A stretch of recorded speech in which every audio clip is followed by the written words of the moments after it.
Welcome, and may your day and the entire week ahead be filled with divine blessings, grace, and clarity. Yes, absolutely. It's so great to be here with you all today. Have you ever had your entire day completely derailed by, like, a lost item? Oh, all the time. Right, like you spent hours turning your house totally upside down looking for your keys or your phone. And your schedule is ruined. Exactly. You're running late, you are absolutely furious. Well, today we are doing a deep dive into how a wildly frustrating 3-day wild goose chase for some missing farm animals actually orchestrated the dawn of an entire monarchy. It is such a fascinating narrative, and we have some incredible source material to pull from today. We really do. We're looking at the detailed excerpts from the Holman and NAA study Bibles, focusing specifically on 1 Samuel chapter 9. Yeah, and we are definitely bypassing the basic Sunday school summary of this story today. Oh, for sure. I mean, most people know the basic inciting incident, right? Saul wandering around the hills looking for his father's lost donkeys. But the mission of this deep dive is to look at what the study notes actually extract from the text. It's not just a quaint story about livestock. No, it's this intricate, almost microscopic look at how the most frustrating, mundane interruptions in our lives might actually be an intricately designed setup for a life-altering destiny. It fundamentally changes how you read the text. You have to stop viewing the narrative as just a sequence of unfortunate events. Right. And you start looking at the mechanics of the pacing, because the text frames human inconvenience as divine strategy. Okay, let's unpack this. Because before we can understand the grand destiny, we really have to meet our deeply ordinary protagonist and look at his incredibly frustrating day. Yeah, the setup is crucial. The study notes heavily emphasize Saul's background right in the first verse. They detail his genealogy extensively. Tracing him back to Kish, right, from the tribe of Benjamin. Exactly. And the text goes out of its way to establish that Kish was a man of wealth and significant influence. And then there's Saul's physical description, which the author spends an unusual amount of time on. He really does. I mean, he's young, he's incredibly handsome, and he stands a full head taller than anyone else. Literally, from the shoulders up, he just towers over everyone. Which is such a vital detail for the ancient reader. The study notes point out that Saul perfectly fit the human expectation of what a powerful leader should look like. Like, he checked all the boxes. Right. Height, beauty, physical symmetry. Those were directly correlated with military capability and divine favor back then. Yeah, it's like a modern political candidate cast by a Hollywood director, you know? That is a perfect way to put it. Like, he looks the part perfectly on a billboard, but is he actually ready to lead? Because I have to challenge that premise based on the text. How so? Well, if he's this prime, towering candidate for a warrior king, why do we meet him running a field errand for his dad? Right. And he even wants to quit halfway through. That does not scream military genius ready to lead a nation.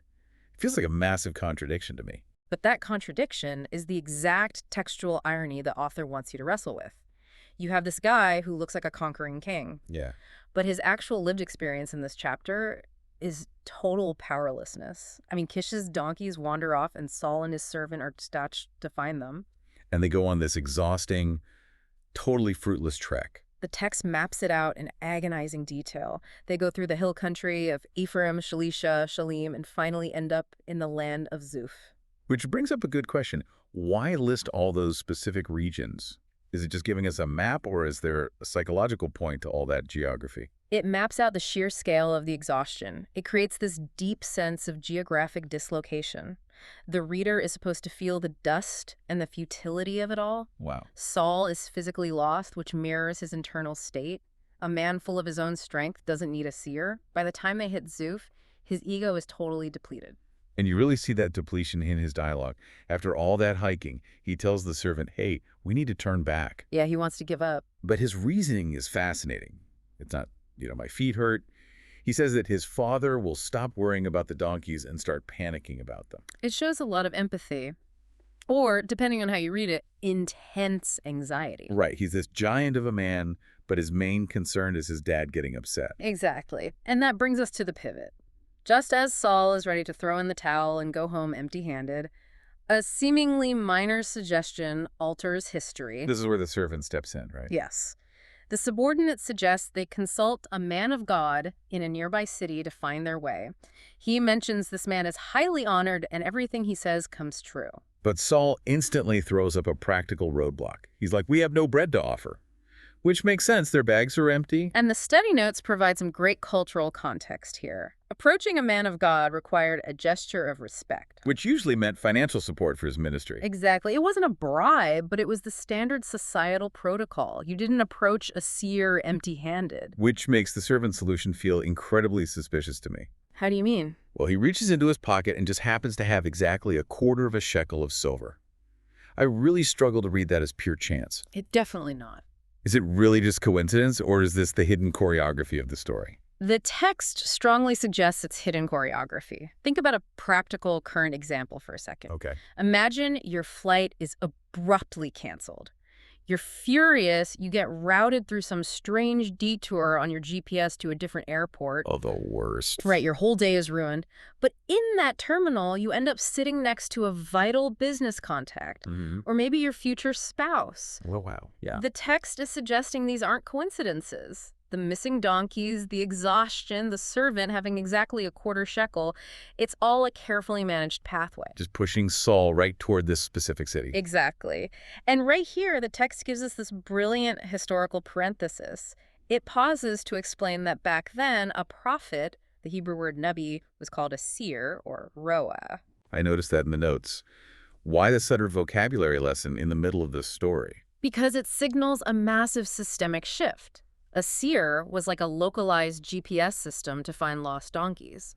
But a prophet is a completely new operating system for the nation. Oh, that's a great analogy. Saul is looking for a GPS, and he's about to boot up a new era of national leadership. And the timing of it all. As they head to the city, they meet these young women drawing water. Right. And the women confirm the seer is in town for a sacrifice on the high place. But the study notes highlight something so cool here. The time of day, right? Yeah.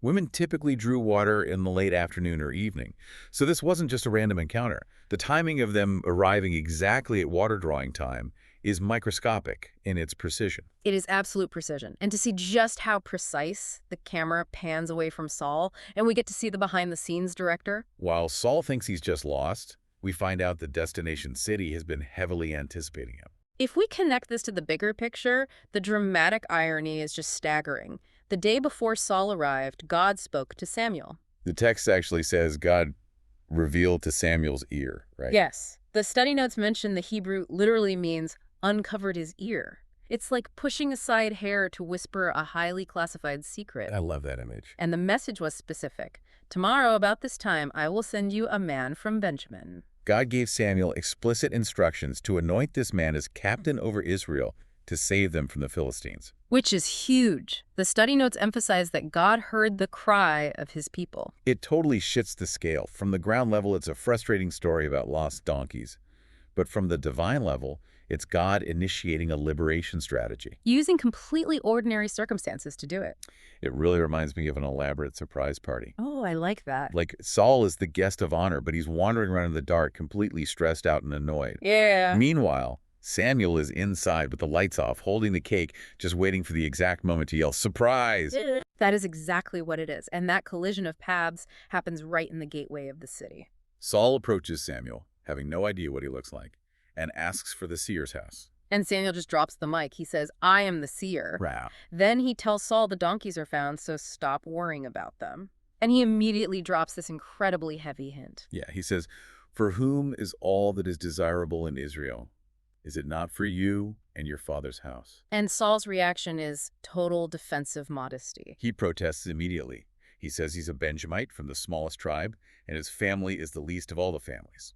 But the study notes bring in a crucial detail here. Benjamin wasn't just naturally small. They had faced near extinction during the days of the judges. Right, there was that horrific civil war. Yes. So Saul isn't just being politely humble. He represents a historically decimated, marginalized group. So the idea of him being elevated to kingship sounds absurd to him. Completely absurd. But Samuel ignores the protest and brings Saul right to the dining hall. Placing him at the head of a table of about 30 invited guests. VIP guests, essentially. Here's where it gets really interesting.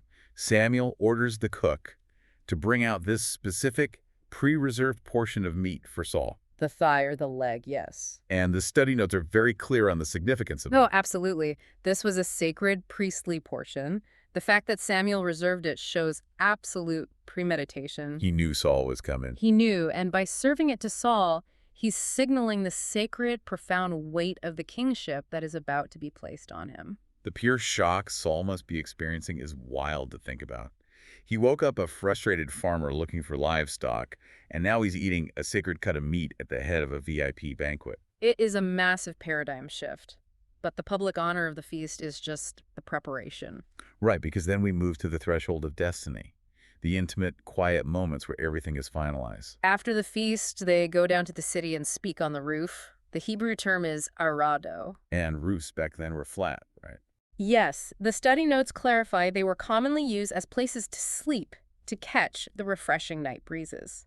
So they have this private moment under the stars, Yeah. and then, at the break of dawn, Samuel wakes Saul up. And they walk together to the edge of the city. And Samuel gives a very specific command here. He tells Saul to send the servant on ahead. Yes, so that Samuel can privately deliver the word of God to Saul. This part is so intense. It relates so much to a modern corporate scenario, What do you mean? It's like the chairman of the board pulling you aside and asking all the other executives to step out of the room, Oh, wow. just so What? they can hand you the keys to the entire company in total privacy. The servant drove the whole plot forward, but now he has to exit the stage. Exactly. The human agency steps away so the personal divine calling can happen. It's just a beautiful narrative structure. It really is. And I think it leaves us with something really profound to ponder, something we haven't directly stated yet. What's that? Well, if God used a herd of runaway donkeys to lead Israel's first king directly to his throne, what seemingly annoying, frustrating obstacles in your life right now might actually be guiding you exactly where you need to be. Oh, man, that completely changes how you look at a bad day. It really does. The friction isn't always a failure. Sometimes it's the exact choreography you need. I love that. What an incredible perspective to end on. Thank you so much for listening to this deep dive with us today. God blesses all of you.